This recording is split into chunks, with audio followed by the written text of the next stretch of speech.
ਵਾਹਿਗੁਰੂ ਜੀ ਕਾ ਖਾਲਸਾ ਵਾਹਿਗੁਰੂ ਜੀ ਕੀ ਫਤਿਹ। ਅਮਰੀਕਾ ਦੇ ਵਿੱਚ ਸਪੈਕਟਰਮ ਆਰਸੀਐਨ ਕੇਬਲ ਨੈਟਵਰਕਸ ਰਾਹੀਂ ਤੇ ਕੈਨੇਡਾ ਦੇ ਵਿੱਚ ਬੈਲ ਕੇਬਲ ਨੈਟਵਰਕ ਰਾਹੀਂ ਜਾਂ ਫਿਰ world wide global CPN, roku, ਜਾਦੂ TV, ਸ਼ਾਵਾ TV ਜਾਂ ਫਿਰ ਫੇਸਬੁੱਕ ਰਾਹੀਂ ਸਾਡਾ ਇਹ ਸ਼ੋਅ ਦੇਖ ਰਹੇ ਸਾਰੇ ਦਰਸ਼ਕਾਂ ਦਾ ਮੈਂ ਅਮਰਵੀਰ ਸਿੰਘ ਅੱਜ ਦੇ ਪ੍ਰੋਗਰਾਮ ਵਿੱਚ ਤਹਿ ਦਿਲੋਂ ਸਵਾਗਤ ਕਰਦਾ। ਸਾਰਿਆਂ ਤੋਂ ਪਹਿਲਾਂ ਜਿਹੜੇ ਦਰਸ਼ਕ ਅੱਜ ਸਾਡੇ ਨਾਲ ਜੁੜੇ ਹੋਏ ਨੇ, ਅਸੀਂ ਉਹਨਾਂ ਸਾਰੇ ਦਰਸ਼ਕਾਂ ਨੂੰ ਹੋਲੇ ਮਹੱਲੇ ਦੀ ਲੱਖ ਲੱਖ ਵਧਾਈ ਦਿੰਦੇ ਹਾਂ ਅਤੇ ਉਮੀਦ ਕਰਦੇ ਹਾਂ ਕਿ ਅਸੀਂ ਦਸਮ ਪਾਤਸ਼ਾਹ ਗੁਰੂ ਗੋਬਿੰਦ ਸਿੰਘ ਜੀ ਵੱਲੋਂ ਸ਼ੁਰੂ ਕੀਤੇ ਹੋਏ ਹੋਲੇ ਮਹੱਲੇ ਦੇ ਤਿਉਹਾਰ ਦੀ ਮਹੱਤਤਾ ਨੂੰ ਸਮਝਦਿਆਂ ਆਪਣੀ ਜ਼ਿੰਦਗੀ ਵਿੱਚ ਸਿੱਖ ਸਿਧਾਂਤਾਂ ਨੂੰ ਸਮਝਦਿਆਂ ਅਪਣਾ ਸਕੀਏ। ਵਿਊਅਰਸ, ਜਿਵੇਂ ਅਸੀਂ ਸਾਰੇ ਜਾਣਦੇ ਹਾਂ ਕਿ ਭਾਰਤ ਦੇ 5 ਸੂਬਿਆਂ ਦੇ ਆਏ ਚੋਣ ਨਤੀਜਿਆਂ ਨੇ ਭਾਰਤ ਦੀ ਜ਼ਮੀਨ ਤੇ ਕਈ ਸਮੀਕਰਨ ਬਦਲ ਕੇ ਰੱਖ ਦਿੱਤੇ ਹਨ। ਆਮ ਤੌਰ ਤੇ ਭਾਰਤ ਅਤੇ ਖਾਸ ਤੌਰ ਤੇ ਪੰਜਾਬ ਵਿੱਚ ਚੋਣ ਨਤੀਜਿਆਂ ਦਾ ਕੀ ਪ੍ਰਭਾਵ ਪਵੇਗਾ ਅਤੇ ਭਾਜਪਾ ਦੇ ਬੈਨਰ ਹੇਠ ਕਿਵੇਂ ਹਿੰਦੂਤਵਾਦੀ ਵਿਚਾਰਧਾਰਾ ਆਪਣੇ ਪੈਰ ਪਸਾਰ ਰਹੀ ਹੈ। ਇਸ ਸਾਰੇ ਘਟਨਾਕ੍ਰਮ ਬਾਰੇ ਅੱਜ ਦੇ ਸ਼ੋਅ ਵਿੱਚ ਅਸੀਂ ਰੋਜ਼ਾਨਾ ਪਹਿਰੇਦਾਰ ਅਖਬਾਰ ਦੇ ਮੁੱਖ ਸੰਪਾਦਕ ਸਰਦਾਰ ਜਸਪਾਲ ਸਿੰਘ ਹੇਰਾ ਨਾਲ ਗੱਲਬਾਤ ਕਰਾਂਗੇ, ਜੋ ਸਾਡੇ ਨਾਲ ਚੰਡੀਗੜ੍ਹ ਤੋਂ ਫੋਨ ਲਾਈਨ ਤੇ ਜੁੜ ਚੁੱਕੇ ਨੇ। ਆਓ ਅੱਜ ਦੀ ਵਿਚਾਰ ਚਰਚਾ ਦੀ ਸ਼ੁਰੂਆਤ ਕਰਦੇ ਹਾਂ। ਹਾਂਜੀ ਹੇਰਾ ਸਾਹਿਬ, ਵਾਹਿਗੁਰੂ ਜੀ ਕਾ ਖਾਲਸਾ ਵਾਹਿਗੁਰੂ ਜੀ ਕੀ ਫਤਿਹ। ਵਾਹਿਗੁਰੂ ਜੀ ਕਾ ਖਾਲਸਾ ਵਾਹਿਗੁਰੂ ਜੀ ਕੀ ਫਤਿਹ। ਹਾਂਜੀ ਹੇਰਾ ਸਾਹਿਬ, ਸਾਰਿਆਂ ਤੋਂ ਪਹਿਲਾਂ ਤਾਂ ਹੋਲੇ ਮਹੱਲੇ ਦੇ ਦਿਹਾੜੇ ਤੇ ਅੱਜ ਦੇ ਦਿਨ ਤੁਸੀਂ ਸਾਡੇ ਦਰਸ਼ਕਾਂ ਨੂੰ ਕੀ ਕਹਿਣਾ ਚਾਹੋਗੇ? ਕੀ ਮਹਿਸੂਸ ਕਰਦੇ ਹੋ ਤੁਸੀਂ ਅੱਜ? ਦੇਖੋ, ਹੋਲਾ ਮਹੱਲਾ ਵਿਸ਼ੇਸ਼ ਪਿਤਾ ਸਾਹਿਬ ਕਮਾਲ ਸ੍ਰੀ ਗੁਰੂ ਗੋਬਿੰਦ ਸਿੰਘ ਜੀ ਮਹਾਰਾਜ ਨੇ ਚੜ੍ਹਦੀ ਕਲਾ ਦੇ ਪ੍ਰਤੀਕ ਵਜੋਂ ਸਿੱਖ ਕੌਮ ਨੂੰ ਚੜ੍ਹਦੀ ਕਲਾ ਦੇ ਵਿੱਚ ਹਮੇਸ਼ਾ ਨੇ ਚੜ੍ਹਦੀ ਕਲਾ ਦੇ ਵਿੱਚ ਰੱਖਣ ਲਈ ਸਿੱਖ ਸਭਿਅਤਾ ਜਿਹੜੀ ਉਹਦੇ ਵਿੱਚ ਤਿਉਹਾਰ ਦਿਨ ਦਿਹਾੜੇ ਸਾਡਾ ਸਾਰਾ ਬੋਲ ਚਾਲ, ਸਾਡੀ ਪੁਸ਼ਾਕ, ਸਾਡੀ ਖੁਰਾਕ, ਸਾਡੀ ਸੋਚ ਜੀ, ਇਹ ਸਾਰੇ ਕੁਝ ਨੂੰ ਗੁਰੂ ਗੋਬਿੰਦ ਸਿੰਘ ਜੀ ਮਹਾਰਾਜ ਨੇ ਚੜ੍ਹਦੀ ਕਲਾ ਦੇ ਵਿੱਚ ਚੜ੍ਹਦੀ ਕਲਾ ਦਾ ਸਰੂਪ ਦੇਣ ਦੇ ਲਈ ਇਹਦੇ ਜਿਹੜੀ ਸਿੱਖ ਖਾਲਸਾ ਪੰਥ ਦੀ ਬੁਨਿਆਦ ਰੱਖੀ, ਖਾਲਸਾ ਪੰਥ ਦੀ ਸਾਜਨਾ ਕੀਤੀ ਤੇ ਉਸ ਤੋਂ ਬਾਅਦ ਇਹ ਸਾਡਾ ਸਾਰਾ ਕੁਝ ਆ ਜਿਹੜਾ ਪਹਿਲਾਂ ਸਭ ਤੋਂ ਨਾਮ ਦੇ ਵਿੱਚ ਤਬਦੀਲੀ ਕੀਤੀ ਗਈ, ਫਿਰ ਪੁਸ਼ਾਕ ਦੇ ਵਿੱਚ, ਫਿਰ ਖੁਰਾਕ ਦੇ ਵਿੱਚ, ਫਿਰ ਸਾਡੀ ਸੋਚ ਦੇ ਵਿੱਚ ਤਬਦੀਲੀ ਲਿਆਂਦੀ ਤੇ ਹਮੇਸ਼ਾ ਚੜ੍ਹਦੀ ਕਲਾ ਦੇ ਵਿੱਚ। ਸੋ ਹੋਲਾ ਮਹੱਲਾ ਜਿਹੜਾ ਉਹ ਕੌਮ ਦੇ ਵਿੱਚ ਚੜ੍ਹਦੀ ਕਲਾ ਦੀ ਸੋਚ ਦਾ ਪ੍ਰਤੀਕ ਹੈ ਜੀ। ਜਦੋਂ ਅਸੀਂ ਅੱਜ ਦੇ ਸੰਦਰਭ ਚ ਗੱਲ ਕਰਾਂਗੇ ਤੇ ਫਿਰ ਮਤਲਬ ਸਾਨੂੰ ਕਿਤੇ ਨਾ ਕਿਤੇ ਨਿਰਾਸ਼ਤਾ ਹੁੰਦੀ ਹੈ ਕਿ ਜਿਸ ਸੋਚ ਦੇ ਅਧੀਨ, ਜਿਸ ਭਾਵਨਾ ਦੇ ਅਧੀਨ, ਜਿਨ੍ਹਾਂ ਸਿਧਾਂਤਾਂ ਨੂੰ ਲੈ ਕੇ ਉਸ ਸਰਬੰਸ ਦਾਨੀ ਨੇ ਇਹ ਕਿਰਤ ਕਰਨ ਦੀ ਸੀ, ਕੌਮ ਨੂੰ ਇੱਕ ਵੱਡੀ ਬਿੱਟ ਦਿੱਤੀ ਸੀ, ਅੱਜ ਕੌਮ ਉਹਦੇ ਤੋਂ ਕਿਤੇ ਨਾ ਕਿਤੇ ਅਸੀਂ ਹੁਣ ਰਸਮੀ ਤੌਰ ਤੇ ਤਾਂ ਹੋਲਾ ਮਹੱਲਾ ਮਨਾ ਲੈਂਦੇ ਹਾਂ। ਸਾਡੇ ਪੰਜਾਬ ਦੇ ਵਿੱਚ ਲੱਖਾਂ ਦੀ ਗਿਣਤੀ ਵਿੱਚ ਟਰਾਲੀਆਂ ਤੇ ਭਰ ਕੇ ਸੰਗਤਾਂ ਨੇ ਜਿਹੜੀਆਂ ਉਹ ਅਨੰਦਪੁਰੀ ਜਾ ਕੇ ਨਤਮਸਤਕ ਹੁੰਦੀਆਂ ਨੇ, ਪਰ ਜਿੱਥੇ ਤੱਕ ਉਹ ਭਾਵਨਾ ਵਾਲੀ ਗੱਲ ਆ, ਜਿਹੜੀ ਉਹ ਚੜ੍ਹਦੀ ਕਲਾ ਦੀ ਭਾਵਨਾ ਵਾਲੀ ਗੱਲ ਆ, ਇੱਕ ਮਤਲਬ ਰਸਮ ਜ਼ਰੂਰ ਹੈ ਕਿ ਸਾਡੇ ਮਨਾਂ ਚ ਕਿ ਹੋਲੇ ਮਹੱਲੇ ਤੇ ਅਨੰਦਪੁਰ ਸਾਹਿਬ ਜ਼ਰੂਰ ਦਰਸ਼ਨ ਕਰਨੇ ਨੇ। ਉਸ ਤੋਂ ਅੱਗੇ ਜਿਹੜੀ ਵਾਲੀ ਗੱਲ ਹੈ, ਇਸ ਗੱਲ ਨੂੰ ਜ਼ਰੂਰ ਸਾਨੂੰ ਤੋੜਨਾ ਪਊਗਾ ਕਿ ਉਹ ਚੜ੍ਹਦੀ ਕਲਾ ਦੀ ਭਾਵਨਾ ਜਦੋਂ ਤੱਕ ਕੌਮ ਚ ਨਹੀਂ ਆਉਂਦੀ, ਉਦੋਂ ਤੱਕ ਜਿਹੜੀਆਂ ਪ੍ਰਾਪਤੀਆਂ ਵੱਲੋਂ ਸਾਡੀ ਝੋਲੀ ਆ ਉਹ ਖਾਲੀ ਰਹੂਗੀ। ਜੀ ਜੀ ਬਿਲਕੁਲ ਹੇਰਾ ਸਾਹਿਬ, ਹੁਣ ਅਸੀਂ ਗੱਲ ਕਰਦੇ ਹਾਂ ਜਿਹੜੇ ਚੋਣ ਨਤੀਜੇ ਸਾਹਮਣੇ ਆਏ ਨੇ 11 ਤਰੀਕ ਨੂੰ 5 ਸੂਬਿਆਂ ਦੇ ਭਾਰਤ ਦੇ, ਉਹਦੇ ਵਿੱਚੋਂ ਸਾਰਿਆਂ ਤੋਂ ਪਹਿਲਾਂ ਅਸੀਂ ਪੰਜਾਬ ਦੀ ਗੱਲ ਕਰਦੇ ਹਾਂ। ਹਾਲਾਂਕਿ ਜਿਵੇਂ ਕਈ ਕਿਆਸਰਾਈਆਂ ਲਾਈਆਂ ਜਾ ਰਹੀਆਂ ਸੀ ਪਹਿਲਾਂ ਕਿ ਐਵੇਂ ਹੋਊਗਾ, ਉਹਦੇ ਤੋਂ ਵੱਖ ਆਮ ਆਦਮੀ ਪਾਰਟੀ ਨੂੰ ਜਿੱਥੇ ਉਭਾਰਦਾ ਹੋਇਆ ਦਿਖਾਇਆ ਜਾ ਰਿਹਾ ਸੀ, ਜਿਹੜੇ ਸਰਵੇਖਣ ਆਏ ਸੀ ਉਹਦੇ ਵਿੱਚ ਵੀ ਕਈਆਂ ਦੇ ਵਿੱਚ ਆਇਆ ਉਹਨਾਂ ਦਾ ਜਿਹੜਾ ਥੱਲੇ ਆਉਣਾ ਹੈਗਾ ਤੇ ਕੈਪਟਨ ਅਮਰਿੰਦਰ ਸਿੰਘ ਦੀ ਸਰਕਾਰ, ਉਹਨਾਂ ਨੂੰ ਬਹੁਮਤ ਮਿਲਣਾ, ਤੇ ਜਿਹੜਾ ਅਕਾਲੀ ਵੋਟ ਬੈਂਕ ਸੀਗਾ ਉਹਨੂੰ ਜਿੱਥੇ ਬਹੁਤ ਨੀਵੇਂ ਪੱਧਰ ਤੇ ਦਿਖਾਇਆ ਜਾ ਰਿਹਾ ਸੀ ਕਿ ਉਹਨਾਂ ਨੂੰ 10 ਤੋਂ ਜ਼ਿਆਦਾ ਸੀਟਾਂ ਨਹੀਂ ਮਿਲ ਸਕਦੀਆਂ, ਉਹਨਾਂ ਦਾ ਸੀਟਾਂ ਵੀ ਵੱਧ ਲੈ ਕੇ ਜਾਣਾ ਤੇ ਤਕਰੀਬਨ 25% ਜਿਹੜਾ ਵੋਟ ਪਰਸੈਂਟੇਜ ਹੈਗੀ ਹੈ ਉਹ ਅਕਾਲੀ ਭਾਜਪਾ ਗੱਠਜੋੜ ਨੂੰ ਮਿਲਣਾ। ਸੋ ਇਹ ਸਾਰੇ ਘਟਨਾਕ੍ਰਮ ਨੂੰ ਜੋ ਪੰਜਾਬ ਦੇ ਵਿੱਚ ਵਾਪਰਿਆ, ਇਹਨੂੰ ਤੁਸੀਂ ਆਪਣੀ ਨਿਗਾਹ ਤੋਂ ਕਿਵੇਂ ਦੇਖਦੇ ਹੋ? ਦੇਖੋ, ਆਮ ਆਦਮੀ ਪਾਰਟੀ ਦਾ ਜਿਹੜਾ ਆਭਾਰ ਦਿਖਾਈ ਦਿੰਦਾ ਸੀ ਉਹਦੀ ਆਪਾਂ ਜਦੋਂ ਪਹਿਲਾਂ ਵੀ ਗੱਲ ਕਰਦੇ ਸੀ, ਮਤਲਬ ਇਹ ਗੱਲ ਦੀ ਸੰਭਾਵਨਾ ਜ਼ਰੂਰ ਸੀ ਕਿ ਆਮ ਆਦਮੀ ਪਾਰਟੀ ਆ ਜਿਹੜੀ ਉਹ 40 ਦੇ ਕਰੀਬ ਸੀਟਾਂ ਜ਼ਰੂਰ ਜਿੱਤੇਗੀ ਜੀ, ਪਰ ਉਹਦੀ ਇੰਨੀ ਮਤਲਬ ਕਾਰਗੁਜ਼ਾਰੀ ਮਾੜੀ ਰਹੂਗੀ इस गल की संभावना किसी ने नहीं सी। दूसरे पासे कांग्रेस बारे इस गल का अंदाजा सी कि वो 60 के करीब सीटां जिहड़ियां लैके जा सकदी है, बहुमत आ भी सकती है, 5 सीटां करके घट भी सकती है। वो इन्नियां ज़्यादा सीटां लै गई कि 77 सीटां ले के ये भी किसी ने संभावना नहीं सी। परंतु हुण असीं जे गल करिए कि जिहड़े असीं देश के दूजे सूबे ने यूपी की गल कर लो, चाहे उत्तराखंड की गल कर लो, कि उत्थे मोदी ने पूरी तरह, मोदी की टीम ने पूरी तरह वही हिंदुत्ववादी पत्ता जिहड़ा वो खेडिया कि इन्हां दोनों सूबिਆਂ ਦੇ ਵਿੱਚ ਉਹਨੇ ਜਿਹੜਾ हिंदू कम्यूनिटी सी ਉਹਨੂੰ एक पासे खड़ा करता ਤੇ ਜਿਹੜੀ ਘੱਟ ਗਿਣਤੀਆਂ ਸੀ ਮੁਸਲਮਾਨ ਭਾਈਚਾਰਾ ਸੀ ਉਹਨੂੰ ਇੱਕ ਪਾਸੇ ਖੜਾ ਕਰ ਦਿੱਤਾ। तो ਜੇ ਅਸੀਂ ਪੰਜਾਬ ਦੇ ਵਿੱਚ ਗੱਲ ਕਰੀਏ ਕਿ ਆਮ ਆਦਮੀ ਪਾਰਟੀ ਦੀਆਂ ਕੁਝ ਗਲਤੀਆਂ ਨੇ ਜਿਨ੍ਹਾਂ ਦਾ ਉਹਨਾਂ ਨੂੰ ਖਮਿਆਜਾ ਭੁਗਤਣਾ ਪਿਆ। ਉਹਨਾਂ ਨੇ ਸੀਐਮ ਦਾ ਕੈਂਡੀਡੇਟ ਨਹੀਂ ਖੜਾ ਕੀਤਾ। ਉਹਨਾਂ ਦੇ ਜਿਹੜੇ ਦਿੱਲੀ ਤੋਂ ਆਈ ਹੋਈ ਟੀਮ ਸੀ ਉਹਦਾ ਲੋੜ ਤੋਂ ਵੱਧ ਹੰਕਾਰੀ ਹੋਣਾ, ਜਿਹੜੇ ਪੰਜਾਬ ਦੇ ਲੋਕ ਸੀ ਹੋਣਾ, ਜਿਹੜੀ ਇੱਕ ਦਿਨ ਪਹਿਲਾਂ ਉਹਨਾਂ ਦੀ ਵੀਡੀਓ ਵਾਇਰਲ ਹੋਈ ਆ ਉਹਦੇ ਬਿਲਕੁਲ ਸਾਫ਼ ਕਰਦਾ ਕਿ ਉਹ ਪੰਜਾਬ ਦੇ ਜਿਹੜੇ ਆਗੂ ਸੀ ਉਹਨਾਂ ਨੂੰ ਸਮਝਦੇ ਕੀ ਸੀ ਜੀ। ਇੰਨੇ ਮਾੜੇ ਉਹਨਾਂ ਦੇ ਬਾਰੇ ਸ਼ਬਦਾਵਲੀ, ਇੰਨਾ ਮਾੜਾ ਉਹਨਾਂ ਬਾਰੇ ਵਤੀਰਾ, ਮਤਲਬ ਪੰਜਾਬ ਦੇ ਲੋਕਾਂ ਦੇ ਮਨਾਂ 'ਚ ਇੱਕ ਦੁਬਿਧਾ ਜ਼ਰੂਰ ਪੈਦਾ ਹੋ ਗਈ ਸੀ ਕਿ ਕਿਤੇ ਇਹ ਨਾ ਹੋਵੇ ਕਿ ਆਮ ਆਦਮੀ ਪਾਰਟੀ ਚੋਣ ਜਿੱਤ ਕੇ ਉਸ ਤੋਂ ਬਾਅਦ ਕਿਸੇ ਬਾਹਰਲੇ ਬੰਦੇ ਨੂੰ, ਕਿ ਮਤਲਬ ਜੇ ਅਸੀਂ ਗੱਲ ਕਰੀਏ ਕਿ ਉਹ ਉਹਨਾਂ ਦੇ ਵਿੱਚੋਂ ਹੀ ਜਿਹੜੇ ਜਿਹਨਾਂ ਨੂੰ ਅਸੀਂ ਪੰਜਾਬ ਦੇ ਲੋਕ ਜ਼ਿਆਦਾ ਭਈਆਂ ਵਜੋਂ ਜਾਣਦੇ ਹਾਂ, ਉਹ ਇੱਕ ਮਨ ਦੇ ਵਿੱਚ ਸੀ ਕਿ ਇਹ ਗੱਲ ਕਿਤੇ ਨਾ ਹੋ ਜਾਵੇ ਕਿ ਕੋਈ ਭਈਆ ਜਿਹੜਾ ਪੰਜਾਬ ਦਾ ਮੁੱਖ ਮੰਤਰੀ ਬਣ ਜਾਵੇ। ਜਿਹੜਾ ਅਗਲੀ ਗੱਲ ਇਹ ਆ ਕਿ ਆਮ ਆਦਮੀ ਪਾਰਟੀ ਦੇ ਵਿੱਚ ਜਿਹੜੀ ਟੁੱਟ ਭੱਜ ਹੋਈ ਜਾਂ ਜਿਹੜਾ ਵੀ ਉਹਨਾਂ ਦਾ ਹੋਇਆ ਕਿ ਪੈਸੇ ਲਏ ਗਏ ਆ, ਹੋਇਆ ਉਹ ਹੋਇਆ, ਉਹਦੇ ਨਾਲ ਵੀ ਉਹਨਾਂ ਦਾ ਅਕਸ ਸੀ ਜਿਹੜਾ ਉਹ ਖਰਾਬ ਹੋਇਆ। ਜਿਹੜਾ ਮੁੱਖ ਫੈਕਟਰ ਅਸੀਂ ਦੇਖਦੇ ਹਾਂ ਪੂਰੇ ਦੇਸ਼ ਦੇ ਨਾਲ ਮਿਲਾ ਕੇ ਉਹ ਪੰਜਾਬ ਦੇ ਵਿੱਚ ਵੀ ਹੈ ਕਿ ਆਮ ਆਦਮੀ ਪਾਰਟੀ ਜਦੋਂ ਮੌੜ ਕਾਂਡ ਹੈ, ਜਿਹੜਾ ਮੌੜ 'ਚ ਬੰਬ ਬਲਾਸਟ ਹੋਇਆ ਜੀ, ਤੇ ਉਸ ਤੋਂ ਬਾਅਦ ਮੋਗੇ ਦੇ ਵਿੱਚ ਜਿਹੜੇ ਕੇਜਰੀਵਾਲ ਰਾਜ ਰਿਹਾ ਤੇ ਉਹਦਾ ਪ੍ਰਚਾਰ ਹੋਇਆ ਜੀ ਸਾਬਕਾ ਖਾੜਕੂ ਸੀ ਜੀ, ਉਹਦੀ ਕੁਰਸੀ 'ਚ ਰਹਿ ਗਈ ਹੋਇਆ। ਮਤਲਬ ਉਸ ਤੋਂ ਬਾਅਦ ਜਿਹੜਾ ਪੰਜਾਬ ਦਾ ਹਿੰਦੂ ਸੀ ਉਹ ਪੂਰੀ ਤਰ੍ਹਾਂ ਆਮ ਆਦਮੀ ਪਾਰਟੀ ਤੋਂ ਹਟ ਕੇ ਕਾਂਗਰਸ ਦੇ ਨਾਲ ਜਾ ਖੜਿਆ। ਸੋ ਜਿਹੜੇ ਨਤੀਜਿਆਂ ਦੇ ਵਿੱਚ ਹੈਰਾਨੀਜਨਕ ਤਬਦੀਲੀ ਆਈ ਹੈ, ਮੈਂ ਸਮਝਦਾ ਕਿ ਉਹਦੇ ਪਿੱਛੇ ਸਭ ਤੋਂ ਵੱਡਾ ਕਾਰਨ ਇਹ ਬਣਿਆ। ਜੀ ਜੀ ਹੀਰਾ ਸਾਹਿਬ, ਇਸੇ ਦੇ ਨਾਲ ਜਿਹੜਾ ਅਕਾਲੀ ਭਾਜਪਾ ਗੱਠਜੋੜ ਨੂੰ ਇੰਨਾ ਵੋਟ ਪਰਸੈਂਟੇਜ ਮਿਲਣਾ, ਇਹਦਾ ਤੁਸੀਂ ਕੀ ਕਾਰਨ ਸਮਝਦੇ ਹੋ? ਜਦੋਂ ਕਿ ਪਹਿਲਾਂ ਜੋ ਮੰਨਿਆ ਜਾ ਰਿਹਾ ਸੀ ਜਾਂ ਚੋਣ ਸਰਵੇਖਣਾਂ ਨੇ ਵੀ 7 ਤੋਂ 8 ਸੀਟਾਂ ਅਕਾਲੀਆਂ ਨੂੰ ਦਿੱਤੀਆਂ ਸੀ ਕਿ ਉਹਨਾਂ ਨੂੰ ਮਿਲਣਗੀਆਂ, ਪਰ ਜਿਹੜੀ ਉਹਨਾਂ ਦੀ ਵੋਟ ਪਰਸੈਂਟੇਜ ਹੈਗੀ ਹੈ ਉਹ ਤਕਰੀਬਨ 25% ਦੇ ਕਰੀਬ ਸਾਹਮਣੇ ਆਈ ਹੈ। ਤੇ ਆਉਣ ਵਾਲੇ ਸਮੇਂ ਵਿੱਚ ਕੀ ਅਸੀਂ ਉਮੀਦ ਕਰ ਸਕਦੇ ਹਾਂ ਕਿ ਅਕਾਲੀ ਜਿਹੜਾ ਉਹਨਾਂ ਦਾ ਪੰਥਕ ਵੋਟ ਬੈਂਕ ਜੋ ਮੰਨਿਆ ਜਾਂਦਾ ਕਿ ਉਹਨਾਂ ਦਾ ਕੋਰ ਵੋਟ ਬੈਂਕ ਆ, ਉਹਨਾਂ ਨੂੰ ਉਹਦੀ ਕਿਤੇ ਨਾ ਕਿਤੇ ਭਰਪਾਈ ਕਰਦਿਆਂ ਆਉਣ ਵਾਲੇ ਸਮੇਂ ਦੇ ਵਿੱਚ ਸਾਲ 2 ਸਾਲ ਦੇ ਵਿੱਚ ਉਹ ਵਾਪਸ ਕਮਬੈਕ ਕਰ ਸਕਦੇ ਆ, ਸੀਨ ਤੇ ਵਾਪਸ ਆ ਸਕਦੇ ਆ, ਜਾਂ ਅਕਾਲੀਆਂ ਦਾ ਕੀ ਫੇਟ ਦੇਖਦੇ ਹੋ ਇਹਨਾਂ ਚੋਣਾਂ ਤੋਂ ਬਾਅਦ? ਦੇਖੋ, ਇੱਕ ਸਾਨੂੰ ਇਹ ਜਿਹੜੀ ਤੁਸੀਂ ਪੁਆਇੰਟ ਉਠਾਇਆ ਵੀ ਕੋਈ ਮਤਲਬ ਮਹੱਤਵਪੂਰਨ ਆ ਕਿ ਅਕਾਲੀ ਦਲ ਨੂੰ ਜਿੰਨੀਆਂ ਸੀਟਾਂ ਮੰਨੀਆਂ ਜਾਂਦੀਆਂ ਸੀ ਕਿ ਉਹ 10 ਤੋਂ ਥੱਲੇ ਰਹੂਗਾ, ਉਹ 10 ਨੂੰ ਕ੍ਰਾਸ ਕਰ ਗਏ ਜੀ।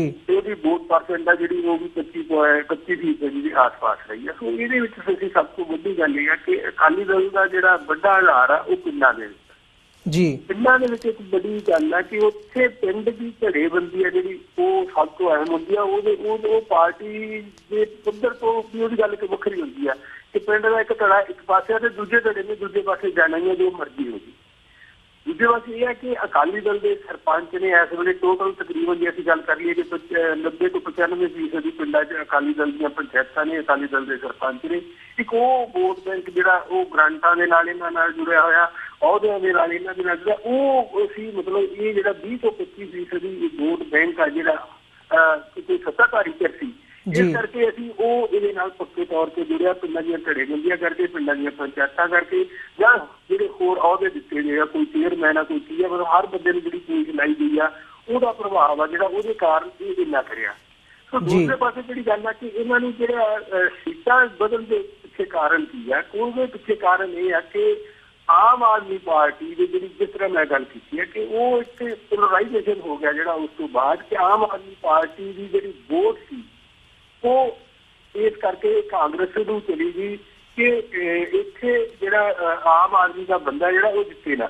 ਜਿਹੜਾ ਮੈਂ ਗੱਲ ਕੀਤੀ ਕਿ ਹਿੰਦੂ ਕਮਿਊਨਿਟੀ ਨੇ ਜਿਹੜਾ ਮੌੜ ਬੰਬ ਬਲਾਸਟ ਤੋਂ ਬਾਅਦ ਤੇ फिर उस तो बाद मोगे वाला केजरीवाल वाले कांड तो बाद जो हिंदू कम्यूनिटी एक साइड से हुई है उस तो बाद इस कारण उसका फायदा जो अकालियां दी सीटां नूं ਜਿਹੜਾ ਉਹਨਾਂ ਦੇ ਵਿੱਚ ਵਾਧਾ ਹੋਇਆ ਉਸ ਗੱਲ ਦਾ ਫਾਇਦਾ ਉਹਨਾਂ ਨੂੰ ਮਿਲਿਆ ਜੀ। ਇਹਦੇ ਵਿੱਚ ਅਕਾਲੀ ਜਿਹੜਾ ਵੋਟ ਬੈਂਕ ਦੀ ਅਸੀਂ ਗੱਲਬਾਤ ਕੀਤੀ ਹੈ, ਇਹਦੇ 'ਚ ਜਿਹੜਾ ਪਹਿਲਾਂ ਸਮਝੌਤਾ ਹੋਇਆ ਸੀਗਾ ਅਕਾਲੀਆਂ ਦਾ ਤੇ ਡੇਰਾ ਜਿਹੜਾ ਸਿਰਸੇ ਵਾਲਾ ਡੇਰਾ ਹੈਗਾ ਉਹਨਾਂ ਦਾ, ਤੇ ਇਹਦੇ ਵਿੱਚ ਜਿਹੜਾ ਸਿੱਖ ਵੋਟ ਬੈਂਕ ਸੀਗਾ ਉਹਦਾ ਅਕਾਲੀਆਂ ਤੋਂ ਦੂਰ ਜਾਣਾ, ਇਹ ਜਿਹੜਾ ਡੇਰਾ ਅਕਾਲੀ ਫੈਕਟਰ ਸੀ ਇਹਨੂੰ ਤੁਸੀਂ ਕਿਵੇਂ ਐਨਲਾਈਜ਼ ਕਰਦੇ ਹੋ? ਉਹ ਕਿਸ ਹਿਸਾਬ ਨਾਲ ਭੁਗਤਿਆ? ਉਹਦਾ ਫਾਇਦਾ ਹੋਇਆ, ਨੁਕਸਾਨ ਹੋਇਆ, ਜਾਂ ਉਹਨੂੰ ਕਿਵੇਂ ਦੇਖਦੇ ਹੋ?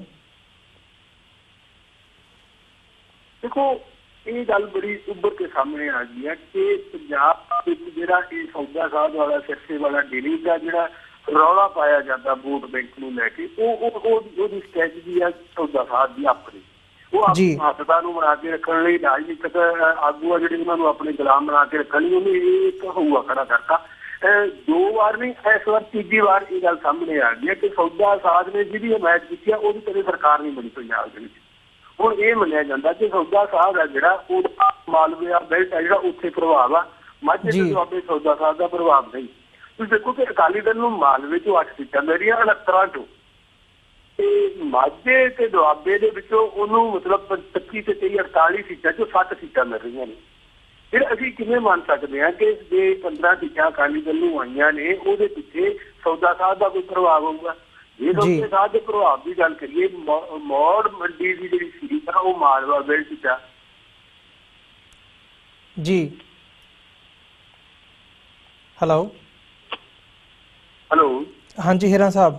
ਹਾਂ, ਜੇ ਅਸੀਂ ਗੱਲ ਕਰੀਏ ਕਿ ਮੌੜ ਮੰਡੀ ਆ ਜਿਹੜੀ ਉਹ ਮਾਲਵਾ ਬੈਲਟ ਚ ਆ ਕਿ ਉੱਥੇ ਵੀ ਮੰਨਿਆ ਜਾਂਦਾ ਕਿ ਸੌਦਾ ਸਾਹਿਬ ਦੀ ਜਿਹੜੀ ਉਹਦੇ ਪ੍ਰੇਮੀ ਨੇ ਉਹ ਉਹਨਾਂ ਦੀ ਗਿਣਤੀ ਹੈ ਕਿ ਉੱਥੇ ਸੌਦਾ ਸਾਹਿਬ ਦਾ ਕੋੜਮ ਆ ਜਿਹੜਾ ਜੱਸੀ ਜਿਹੜਾ ਲਗਾਤਾਰ ਇਸ ਵਾਰ ਤੀਜੀ ਵਾਰ ਹਾਰਿਆ, ਉਹ 20,000 ਵੋਟਾਂ ਦੇ ਵੱਡੇ ਫਰਕ ਦੇ ਨਾਲ ਮੌੜ ਮੰਡੀ ਤੋਂ ਹਾਰਿਆ।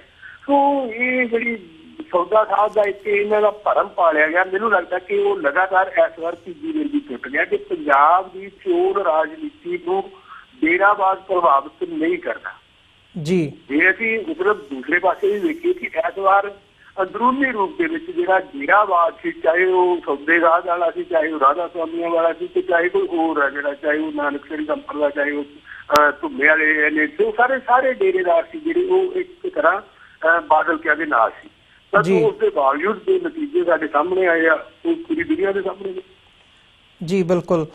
ਹੀਰਾ ਸਾਹਿਬ, ਜੇ ਹੁਣ ਅਸੀਂ ਗੱਲ ਕਰੀਏ ਕਾਂਗਰਸ ਪਾਰਟੀ ਦੀ ਕੈਪਟਨ ਅਮਰਿੰਦਰ ਸਿੰਘ ਦੀ, ਤਾਂ ਉਹਨਾਂ ਨੇ ਜਦੋਂ ਚੋਣ ਪ੍ਰਚਾਰ ਕੀਤਾ ਤਾਂ ਕਈ ਤਰ੍ਹਾਂ ਦੇ ਵਾਅਦੇ ਕੀਤੇ ਸੀ। ਉਹਨਾਂ ਦੇ ਵਿੱਚੋਂ ਮੁੱਖ ਸੀਗਾ ਇੱਕ ਸਤਲੁਜ ਯਮੁਨਾ ਲਿੰਕ ਨਹਿਰ ਦਾ, ਕਿ ਅਸੀਂ ਪਾਣੀ ਬਾਹਰ ਨਹੀਂ ਜਾਣ ਦਿਆਂਗੇ। ਹਾਲਾਂਕਿ ਉਹਨਾਂ ਦਾ ਪਹਿਲਾਂ ਵੀ ਜਿਹੜਾ ਸਟੈਂਡ ਸੀ ਕਿ ਸਾਰੇ ਜਿਹੜੇ MLA ਸੀਗੇ ਉਹਨਾਂ ਨੇ ਪੰਜਾਬ ਅਸੈਂਬਲੀ ਦੇ ਵਿੱਚ ਉਹਨਾਂ ਦਾ ਰਿਜ਼ਾਈਨ ਕਰਵਾਇਆ। ਫਿਰ ਦੂਜਾ ਮਸਲਾ ਸੀਗਾ ਕਰਜ਼ਾ ਮੁਆਫੀ ਦਾ, ਕਿਸਾਨਾਂ ਦਾ, ਕਿ ਅਸੀਂ ਕਰਜ਼ੇ ਮੁਆਫ ਕਰਾਵਾਂਗੇ। ਉਹਨਾਂ ਦਾ ਅੱਜ ਵੀ ਬਿਆਨ ਹੈਗਾ ਕਿ ਮੈਂ ਪ੍ਰਧਾਨ ਮੰਤਰੀ ਤੱਕ ਪਹੁੰਚ ਕਰੂੰਗਾ, ਉਹਨਾਂ ਨਾਲ ਮਿਲੂੰਗਾ ਇਸ ਮੁੱਦੇ ਦੇ ਉੱਤੇ ਕਿ ਜਿਹੜੇ ਪੰਜਾਬ ਦੇ ਕਿਸਾਨਾਂ ਦੇ ਕਰਜ਼ੇ ਨੇ ਉਹ ਮੁਆਫ ਕੀਤੇ ਜਾ ਸਕਣ। ਤੇ ਤੀਜਾ ਮੇਨ ਸੀਗਾ ਨਸ਼ਿਆਂ ਦੇ ਮੁੱਦੇ ਤੇ ਕਿ 100 ਦਿਨਾਂ ਦੇ ਅੰਦਰ ਅੰਦਰ ਅਸੀਂ ਪੰਜਾਬ ਨੂੰ ਨਸ਼ਾ ਮੁਕਤ ਕਰ ਦਿਆਂਗੇ, ਨਸ਼ਾ ਖਤਮ ਕਰ ਦਿਆਂਗੇ ਪੰਜਾਬ ਦੇ ਵਿੱਚੋਂ।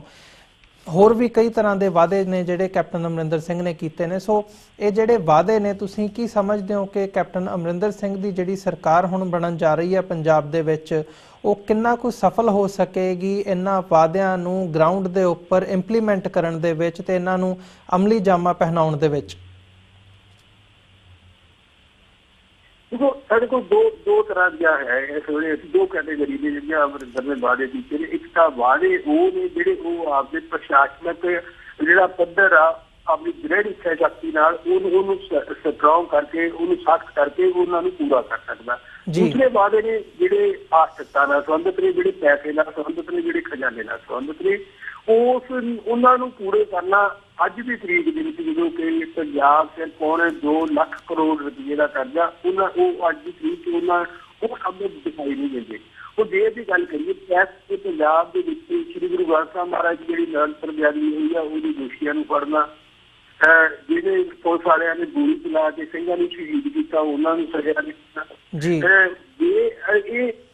मुद्दे जिहड़े नशे वाली गल कर लईए वो मुद्दा जिहड़ा उस प्रशासन के सख्ती नाल डंडा देंदा ते नशा जिहड़ा वो बंद हो सकता। सो ये जिहड़े मुद्दे वादे कीते आ ये पूरे करने उसकी दृढ़ इच्छा करदा जो करना चाहुंदा या नहीं चाहुंदा। जे वो चाहुंदा ते हो सकदे ने कोई ਉਹਦੇ ਵਿੱਚ कोई प्रॉब्लम नहीं है, कोई समस्या नहीं है। क्योंकि ਜਿਹੜੇ दूसरे वादे ने गल कीती जिहड़ी गल कीती आ किसान करन वाली गल आ जिहड़ी ਉਹ ਪੰਜਾਬ ਦੇ ਖਜ਼ਾਨੇ ਲਈ ਸੌਖਾ ਨਹੀਂ। ਉਹਦੇ ਲਈ ਮੈਨੂੰ ਲੱਗਦਾ ਕਿ ਕੈਪਟਨ ਅਮਰਿੰਦਰ ਬਾਦਲ ਦੀ ਨਕਲ ਕਰ ਰਿਹਾ ਕਿ ਇਸ ਮੁੱਦੇ ਨੂੰ ਉਹ ਕੇਂਦਰ ਸਰਕਾਰ ਦੇ ਜਿਹੜਾ ਉਹਦਾ ਬਿਆਨ ਆਇਆ ਕਿ ਮੈਂ ਇਹਦੇ ਨਾਲ ਜਨ ਪ੍ਰਧਾਨ ਮੰਤਰੀ ਨਾਲ ਗੱਲ ਕਰੂੰਗਾ ਉਹ ਇਸ ਵਾਅਦੇ ਨੂੰ ਇਸ ਮੁੱਦੇ ਨੂੰ ਕੇਂਦਰ ਦੇ ਨਾਲ ਪਹੁੰਚਾ ਕਿ ਮੈਂ ਤਾਂ ਚਾਹੁੰਦਾ ਵਾ, ਮੈਂ ਤਾਂ ਲਗਾਤਾਰ ਕੇਂਦਰ ਦੇ ਦਰ ਤੇ ਦਸਤਖਤ ਦੇ ਰਿਹਾ ਵਾ, ਉੱਥੇ ਉਹਦਾ ਇੱਕ ਧਰਨਾ ਵੀ ਲਾ ਦੇਵੇ। ਪਰੰਤੂ ਉਹ ਵਾਅਦਾ ਜਿਹੜਾ ਹਰ ਪਰਿਵਾਰ 'ਚ ਨੌਕਰੀ ਦੇਣ ਵਾਲਾ ਵਾਅਦਾ ਵਾ ਇਹ ਅੱਜ ਦੀ ਤਰੀਕ 'ਚ ਪੂਰਾ ਹੋਣਾ ਮੈਨੂੰ ਤਾਂ ਸੰਭਵ ਕਿਸੇ ਰੂਪ ਦੇ ਵਿੱਚ ਦਿਖਾਈ ਨਹੀਂ ਦਿੰਦਾ। ਜੀ ਹੀਰਾ ਸਾਹਿਬ, ਜੇ ਹੁਣ ਅਸੀਂ ਪੰਜਾਬ ਤੋਂ ਬਾਹਰ ਨਿਕਲ ਕੇ ਗੱਲ ਕਰੀਏ, ਜਿਹੜੇ ਬਾਕੀ ਚੋਣਾਂ ਦੇ ਨਤੀਜੇ ਹੈਗੇ ਆ ਬਾਕੀ ਸੂਬਿਆਂ ਦੇ, ਮਣੀਪੁਰ ਹੋ ਗਿਆ, ਗੋਆ ਹੋ ਗਿਆ, ਉੱਤਰਾਖੰਡ ਤੇ ਉੱਤਰ ਪ੍ਰਦੇਸ਼ ਦੇ ਵਿੱਚ ਹੋ ਗਿਆ।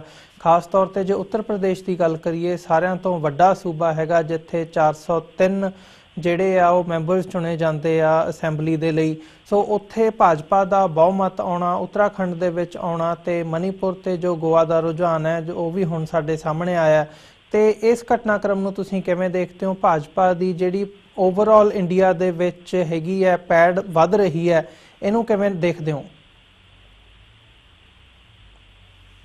देखो जो ਆਪਾਂ ਪਹਿਲਾਂ ਸ਼ੁਰੂਆਤ ਦੀ ਗੱਲ ਕੀਤੀ ਹੈ ਕਿ ਉਹ ਬੀਪੀ ਦੀ ਅਸੀਂ ਗੱਲ ਕਰਦੀ ਹੈ ਕਿ ਬੀਪੀ ਦੇ ਵਿੱਚ ਭਾਜਪਾ ਨੇ ਆਪਣਾ ਪੂਰੀ ਤਰ੍ਹਾਂ ਹਿੰਦੂਵਾਦੀ ਪੱਤਾ ਜਿਹੜਾ ਖੇਡਿਆ। ਸਮਾਜਵਾਦੀ ਪਾਰਟੀ, ਕਾਂਗਰਸ ਹੈ ਤੇ ਚਾਹੇ ਉਹ ਬਹੁਜਨ ਸਮਾਜ ਪਾਰਟੀ ਆ, ਮਾਇਆਵਤੀ, ਇਹਨਾਂ ਨੇ ਵੱਡੀ ਗਿਣਤੀ ਦੇ ਵਿੱਚ ਮੁਸਲਮਾਨਾਂ ਨੂੰ ਜਿਤਾਉਣ ਲਈ ਵੱਡੀ ਗਿਣਤੀ ਦੇ ਵਿੱਚ ਆਪਣੇ ਮੁਸਲਮਾਨ ਉਮੀਦਵਾਰ ਸੀ ਜਿਹੜੇ ਉਹ ਚੋਣ ਮੈਦਾਨ 'ਚ ਉਤਾਰੇ। ਜੀ ਮੋਦੀ ਨੇ ਸਿੱਧਾ ਫੈਸਲਾ ਲੈ ਲਿਆ ਕਿ ਉਹਨੇ ਉੱਥੇ ਜਿਹੜਾ ਪ੍ਰਚਾਰ ਵੀ ਕੀਤਾ, ਕੋਈ ਇੱਦਾਂ ਦਾ ਉਮੀਦਵਾਰ ਆ ਜਿਹੜਾ ਇੱਕ ਵੀ ਉਮੀਦਵਾਰ ਸੀ ਜਿਹੜਾ ਮੁਸਲਮਾਨ ਭਾਈਚਾਰੇ ਚੋਂ ਨਹੀਂ ਲਿਆ। ਤੇ ਦੂਸਰਾ ਉਹਨੇ ਜਿਵੇਂ ਅਸੀਂ ਗੱਲ ਕੀਤੀ ਕਿ ਕਬਰਸਤਾਨ ਤੇ ਸ਼ਮਸ਼ਾਨ ਘਾਟ, ਮਤਲਬ ਉਹਨੇ ਪੂਰੀ ਤਰ੍ਹਾਂ ਇਹਨੂੰ ਜਿਹੜੀ ਮੈਂ ਗੱਲ ਕੀਤੀ ਕਿ ਪੋਲਰਾਈਜੇਸ਼ਨ ਕਰਤਾ ਕਿ ਹਿੰਦੂ ਬਹੁਤ ਗਿਣਤੀ ਆ ਜਿਹੜੀ ਉਹਨੇ ਇੱਕ ਪਾਸੇ ਖੜੀ ਕਰਤੀ ਤੇ ਜਿਹੜੀ ਘੱਟ ਗਿਣਤੀ ਆ ਉਹਨਾਂ ਨੂੰ ਇੱਕ ਪਾਸੇ। ਉਹ ਘੱਟ ਗਿਣਤੀ ਸੀ ਜਿਹੜੀ ਉਹ ਦੋ ਧੜਿਆਂ 'ਚ ਵੰਡੀ ਹੋਈ, ਕੋਈ ਬਸਪਾ ਵੱਲ ਚਲੀ ਗਈ, ਕੋਈ ਸਪਾ ਵੱਲ ਚਲੀ ਗਈ। ਸੋ ਇਹ ਜਿਹੜਾ ਹਿੰਦੂਤਾ ਦਾ ਰੰਗ ਗੂੜਾ ਕੀਤਾ ਗਿਆ, ਇਹਦੇ ਵਿੱਚ ਬਾਬਰੀ ਮਸਜਿਦ ਦੀ ਗੱਲ ਆ ਜਿਹੜੀ ਉਹ ਵੀ ਚਲਾਈ ਗਈ ਆ ਕਿ ਅਸੀਂ ਰਾਮ ਮੰਦਿਰ ਬਣਾਵਾਂਗੇ। ਕਿਉਂਕਿ ਹਿੰਦੂਵਾਦ ਦਾ ਜਿਹੜਾ ਇੱਕ ਦੇਸ਼ ਦੇ ਵਿੱਚ ਜਿਹੜੀ ਅਸੀਂ ਗੱਲ ਕਰਦੇ ਹਾਂ ਕਿ ਹਿਟਲਰ ਸ਼ਾਹੀ ਸੋਚ ਆ ਜਿਹੜੀ ਉਹ ਅੱਜ ਇਹਨਾਂ ਤੇ ਨਾਜ਼ੀਵਾਦੀ ਸੋਚ ਆ ਜਿਹੜੀ ਅੱਜ ਪੂਰੀ ਤਰ੍ਹਾਂ ਭਾਜਪਾ ਵਾਲਿਆਂ ਤੇ ਸੰਘ ਪਰਿਵਾਰ ਦੀ ਉਹ ਹਾਵੀ ਹੋ ਗਈ ਆ। ਅੱਜ ਦੀ ਤਰੀਕ 'ਚ ਉਹ ਸਫਲ ਵੀ ਦਿਖਾਈ ਦੇ ਰਹੀ ਹੈ ਕਿ ਇੱਕ ਨਿੱਕੀ ਗੱਲ ਨੂੰ ਰਾਸ਼ਟਰ ਜਿਹੜਾ ਦੇਸ਼ ਪ੍ਰੇਮ ਤੇ ਦੇਸ਼ ਵਿਰੋਧ ਆ, ਇਹ ਨਿੱਕੀ ਜਿਹੀ ਗੱਲ ਦੇ ਨਾਲ ਦੇਸ਼ ਦੇ ਗਦਾਰ ਪੈਦਾ ਖੜੇ ਕਰ ਦੋ, ਨਿੱਕੀ ਗੱਲ ਦੇ ਨਾਲ ਦੇਸ਼ ਦੇ ਜਿਹੜੇ ਭਗਤ ਨੇ ਉਹ ਖੜੇ ਕਰ ਦੋ। ਇਹ ਜਿਹੜੀ ਇਹਨਾਂ ਨੇ ਸਟ੍ਰੈਟਜੀ ਬਣਾਈ ਆ, ਇਹ ਆਉਣ ਵਾਲੇ ਸਮੇਂ 'ਚ ਦੇਸ਼ ਲਈ ਬਹੁਤ ਵੱਡੀ ਖਤਰਨਾਕ ਹੋਊਗੀ। ਪਰੰਤੂ ਅੱਜ ਕਿਉਂਕਿ ਇਹਨਾਂ ਨੂੰ ਉਹ ਸਫਲਤਾ ਦੇ ਰਹੀ ਆ ਤੇ 2019 ਤੱਕ ਇਹਨਾਂ ਨੇ ਉਹਨੂੰ ਕਿੰਨਾ ਤਿੱਖਾ ਕਰ ਦੇਣਾ ਵਾ, ਇਹ ਅਸੀਂ ਅੱਜ ਮਤਲਬ ਜਦੋਂ ਸੋਚਦੇ ਹਾਂ ਕਿ ਘੱਟ ਗਿਣਤੀਆਂ ਨੇ ਜਿਹੜੀਆਂ ਦੇਸ਼ ਦੀਆਂ ਉਹ ਪੂਰੀ ਤਰ੍ਹਾਂ ਇਸ ਸੋਚ ਨੂੰ ਲੈ ਕੇ ਸਹਿਮੀਆਂ ਹੋਈਆਂ ਨੇ। ਪਰੰਤੂ ਇਹਦਾ ਮੁਕਾਬਲਾ ਕਿਵੇਂ ਕਰਨਾ, ਹਾਲੇ ਤੱਕ ਕਿਸੇ ਪਾਸੇ ਜਿਹੜੀ ਤਿਆਰੀ ਵਾਲੀ ਗੱਲ ਆ ਕਿ ਘੱਟ ਗਿਣਤੀਆਂ ਨੇ ਘੱਟੋ ਘੱਟ ਉਹ ਇੱਕ ਪਲੇਟਫਾਰਮ ਤੇ ਇਕੱਠੀਆਂ ਹੋ ਜਾਣ, ਹਾਲੇ ਤੱਕ ਉਸ ਪਾਸੇ ਜਿਹੜਾ ਕੋਈ ਕਦਮ ਕਿਸੇ ਵੀ ਧਿਰ ਵੱਲੋਂ ਨਹੀਂ ਚੁੱਕਿਆ ਗਿਆ। ਜੀ ਬਿਲਕੁਲ ਹੀਰਾ ਸਾਹਿਬ, ਇਸੇ ਦੇ ਨਾਲ ਜਿਹੜੀ ਨਵੀਂ ਡਿਵੈਲਪਮੈਂਟ ਸਾਹਮਣੇ ਆਈ ਹੈ ਗੋਆ ਤੇ ਮਣੀਪੁਰ ਦੇ ਵਿੱਚ, ਜਿੱਥੇ ਜਿਹੜੀ ਕਾਂਗਰਸ ਸੀਗੀ ਉਹ ਲਾਰਜੈਸਟ ਪਾਰਟੀ ਦੇ ਵਜੋਂ ਉੱਭਰੀ ਸੀ ਇਹਨਾਂ ਦੋਵਾਂ ਸੂਬਿਆਂ ਦੇ ਵਿੱਚ, ਪਰ ਜਿਹੜੀ ਭਾਜਪਾ ਹੈਗੀ ਆ ਉਹਦੇ ਵੱਲੋਂ ਸਰਕਾਰ ਬਣਾਉਣ ਦਾ ਜਿਹੜਾ ਹੁਣ ਉਹ ਦਾਅਵਾ ਕਰਨ ਦੀ ਜਿਹੜੀ ਗੱਲ ਹੈ ਉਹ ਸਾਹਮਣੇ ਆ ਰਹੀ ਹੈ। ਗਵਰਨਰ ਨੇ ਆਲਰੇਡੀ ਭਾਜਪਾ ਨੂੰ ਦੋਵਾਂ ਨੂੰ ਕਿਹਾ, ਦੋਵਾਂ ਸੂਬਿਆਂ ਦੇ ਵਿੱਚ ਕਿ ਉਹ ਆ ਕੇ ਸਰਕਾਰ ਬਣਾਉਣ। ਜਿਹੜੇ ਡਿਫੈਂਸ ਮਿਨਿਸਟਰ ਸੀ ਮਨੋਹਰ ਪਾਰਿਕਰ, ਉਹ ਰਿਜ਼ਾਈਨ ਕਰਕੇ ਗੋਆ ਦੇ ਮੁੱਖ ਮੰਤਰੀ ਦੇ ਵਜੋਂ ਜਾ ਚੁੱਕੇ ਆ ਉੱਥੇ ਆਲਰੇਡੀ। ਤੇ ਮਣੀਪੁਰ ਦੇ ਵਿੱਚ ਜੇ ਅਸੀਂ ਦੇਖੀਏ ਤਾਂ 21 ਸੀਟਾਂ ਸੀਗੀਆਂ ਜਿਨ੍ਹਾਂ ਤੇ ਭਾਜਪਾ ਨੂੰ ਜਿੱਤ ਮਿਲੀ ਸੀ ਤੇ ਬਾਕੀਆਂ ਨੂੰ ਰਲਾ ਕੇ ਹੁਣ ਉਹ 32 ਸੀਟਾਂ ਤੱਕ ਆਪਣਾ ਜਿਹੜਾ ਦਾਅਵਾ ਪੇਸ਼ ਕਰ ਰਹੇ ਆ। ਸੋ ਇਹ ਵੀ ਇੱਕ ਕਿਤੇ ਨਾ ਕਿਤੇ ਕਾਂਗਰਸ ਦੇ ਲੀਡਰਾਂ ਨੇ ਵੀ ਕਿਹਾ ਕਿ ਜਿਹੜੀ ਭਾਜਪਾ ਹੈਗੀ ਆ BJP is stealing elections in Manipur and Goa. So ਇਹਨੂੰ ਤੁਸੀਂ ਐਜ਼ ਅ ਡੈਮੋਕ੍ਰੇਸੀ ਕਿਵੇਂ ਦੇਖਦੇ ਹੋ? ਕਿ ਇਹ ਡੈਮੋਕ੍ਰੇਸੀ ਦੇ ਨਾਂ ਉੱਤੇ ਇੱਕ ਕੁਐਸਚਨ ਮਾਰਕ ਨਹੀਂ ਹੈਗਾ, ਸਵਾਲੀਆ ਨਿਸ਼ਾਨ ਨਹੀਂ ਹੈਗਾ ਕਿ ਜਿਹੜੀ ਸੈਕਿੰਡ ਆਈ ਹੈ ਪਾਰਟੀ ਉਹ ਸਰਕਾਰ ਬਣਾਉਣ ਜਾ ਰਹੀ ਹੈ ਦੋਵਾਂ ਸੂਬਿਆਂ ਦੇ ਵਿੱਚ? देखो मतलब जी आप पहला भी गल की है कि भाजपा की सोच जी जिसकी लाठी उसकी भैंस वाली गल है, कोई संविधान की गल नहीं, कोई कानून की गल नहीं। हम देश की गल की कि इस देश का जो चोण कमीशन आ वो हमेशा इस गल से जोर दिता कि चोणों के कोई धर्म की गल है जी वो नहीं होने दी जाऊगी जी। जो भाजपा की जी सारी चोण मुहिम रही है, चाहे वो यूपी की रही है, चाहे उत्तराखंड की रही है, वो सारी हिंदुत्ववाद से रही है, धर्म के आधार पर रही है। किधरे चोण कमीशन है जो बोलिया नहीं, किधरे टोकिया नहीं, किधरे रोकिया नहीं। तो हम जी गल असीं गल कर रहे हैं गोवा की ते मणिपुर की कि ये विरोधा संविधान कहता कि जी सब तो बड़ी पार्टी है राजपाल किधरे भी सद्दा देगा, उन्होंने बहुमत साबित करने लिए आख्या जाऊगा। जो वो फेल होती है तो फिर उस तो बाद जी दूसरे नंबर की पार्टी है उन्होंने बनाया जाता है। पर गोवा च भी देख लो, मणिपुर च भी देख लो कि जो भाजपा जी 2 नंबर की पार्टी है, परंतु सीधा सद्दा जो वो भाजपा को मिल रहा। तो देश की जी राजनीति अभी समझ गई है कि उस पास जाती है, दूसरे पास उन्होंने कोई लोग लालसा दिखाई दी है। साढ़े आगू ने जी फैक्ट्री जो उन्होंने मंत्री पद दिखाई दिता या पैसे दिखाई देते हैं, वो उस पास पैसा मार जाते हैं। सो गोवा के मणिपुर के भाजपा धक्के नाल अपनी सरकार बना रही है, देश के कानून, देश के संविधान पूरी तरह मतलब अझूठा ठेंगा दिखा के वो इन्होंने दोनों राज्यों से अपना जी सरकार बनाने जा रही है। यही गल है जी आप गल करिए कि यही हिटलर की सोच है, यही नाजीवादी सोच है, यही फासीवादी सोच है, ये पूरी तरह भारू हो चुकी है। ये हुण कोई किसी को मतलब शक चो आ जी रहने वाली गल नहीं, साफ ते स्पष्ट साडे सामने जिहड़ियां उदाहरणां ने वो पैदा हो चुकियां ने। जी हीरा साहब ਜਿਹੜੀ ਤੁਸੀਂ ਇਹ ਨਾਜ਼ੀਵਾਦੀ ਸੋਚ ਦੀ ਗੱਲ ਕਰਦੇ ਹੋ ਕਿ ਇਹ ਭਾਰੂ ਹੋ ਚੁੱਕੀ ਹੈ ਤੇ ਆਪਣੇ ਜਿਹੜੇ ਕਦਮ ਆ ਉਹ ਅੱਗੇ ਵਧਾ ਰਹੀ ਹੈ ਭਾਰਤ ਦੇ ਵਿੱਚ, ਨਾਲ ਹੀ ਅਸੀਂ ਦੇਖਦੇ ਹਾਂ ਕਿ ਪੋਲਰਾਈਜੇਸ਼ਨ ਦੀ ਗੱਲ ਹੈਗੀ ਹੈ। ਸੋ ਜਿਹੜੀਆਂ ਇਹ ਸੂਬੇ ਦੀਆਂ ਸਰਕਾਰਾਂ ਨੂੰ ਆਪਣੇ ਅੰਡਰ ਲੈਣ ਦੀ ਲਾਈਨ ਹੈਗੀ ਹੈ ਉਹ ਇੱਕ ਥਾਂ ਤੇ ਅੱਗੇ ਸਟੈਪ ਬਾਏ ਸਟੈਪ ਵੱਧ ਰਹੀ ਹੈ ਤੇ ਇਹਦਾ ਪ੍ਰਭਾਵ 2019 ਦੀਆਂ ਜਿਹੜੀਆਂ ਚੋਣਾਂ ਹੋਣਗੀਆਂ ਪਾਰਲੀਮੈਂਟ ਦੀਆਂ ਉਹਦੇ ਤੇ ਕਿਸ ਹਿਸਾਬ ਨਾਲ ਪੈ ਸਕਦਾ ਤੇ ਜਿਹੜੀ ਇਹ ਪੋਲਰਾਈਜੇਸ਼ਨ ਹੈਗੀ ਹੈ ਇਹ ਪੰਜਾਬ ਨੂੰ ਤੇ ਭਾਰਤ ਦੀਆਂ ਮਾਈਨੋਰਿਟੀਜ਼ ਨੂੰ ਖਾਸ ਕਰਕੇ ਸਿੱਖਾਂ ਨੂੰ ਕਿਵੇਂ ਪ੍ਰਭਾਵਿਤ ਕਰ ਸਕਦੀ ਹੈ ਆਉਣ ਵਾਲੇ ਸਮੇਂ ਦੇ ਵਿੱਚ? ਸਾਡੇ ਕੋਲ ਅਖੀਰਲਾ 1 ਮਿੰਟ ਹੈਗਾ ਜੀ। देखो जी मैं गल की है कि 2019 के भाजपा का जोड़ा एजेंडा वो अज नालों किते कई गुना तिखा होगा हिंदुत्ववाद के मुद्दे से जी। तो उस मुद्दे के मुकाबले जो शिकार होना वो घट गिनती नहीं होना, चाहे मुसलमान भाईचारा हो, चाहे वो सिख भाईचारा, चाहे वो ईसाई भाईचारा। परंतु हूँ आने वाले दिनों जी देखने वाली गल है जी असीं गल करते हैं कि आरएसएस का जो पहला एजेंडा वो पहला एजेंडा कि सिख कौम नूं, सिख धर्म नूं हड़पण वाला, क्योंकि उन्होंने एजेंडे की है गल।